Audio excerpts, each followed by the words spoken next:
Baligon, in clearing my name, it is consistent with what Ben Har personally wrote dun sa kanyang files na I have not dealt whatsoever with Ms. Napoles. And it is also consistent with his testimony nung tinanong ko siya dito, meron bang nasa loob ng kwarto na to at during that time ilan lang kami nandun na nag-deal kay Ms. Napoles. Having said that, this is beyond me.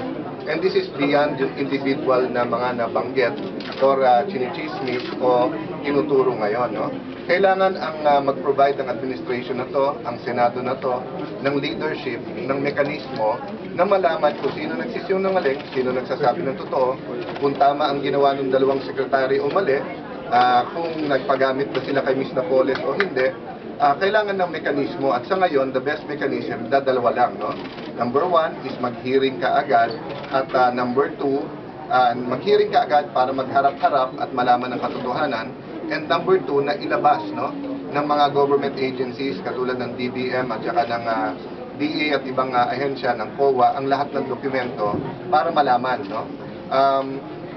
Ako yung medyo, I'm very disappointed that we canceled the hearing for Thursday sa Malampaya sapagkat this would have been an opportunity na kahit na iba yung hearing, ay ipatawag ulit si Ms. Napoles at ipatawag ulit ang mga listahan dahil intimately related.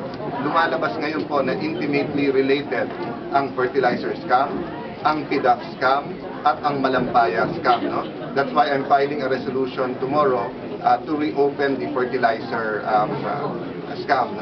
Lastly, etong weapon of mass destruction and destruction will continue.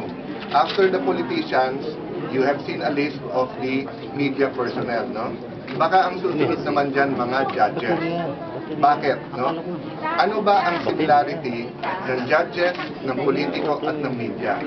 Tayo pare-pareho ang lumalaban na lumabas ang katotohanan at magkaroon ng hustisya. So kung ngayon ang isang media man o ang isang politiko pwedeng masira ang pangalan, banggitin lang ni Ms. Napoles. Isipin mo kung meron na silang pinapadala ng mensahe ngayon sa mga West pati sa Sandigan Bayan. Pag kami inapin nyo, o kami pinayagan yung hindi pinayagan magstay sa OSMAC, o kami pinabalik mo dito o sa ordinary jail, ilalabas namin pangalan mo. So it's getting to be ridiculous, di ba? So who is providing leadership? Where will the system come that people will be able to see kung sino nagsasabi ng totoo at hindi? Hindi naman pwede basta sabihin ni Ms. Napoles, yun na ang katotohanan.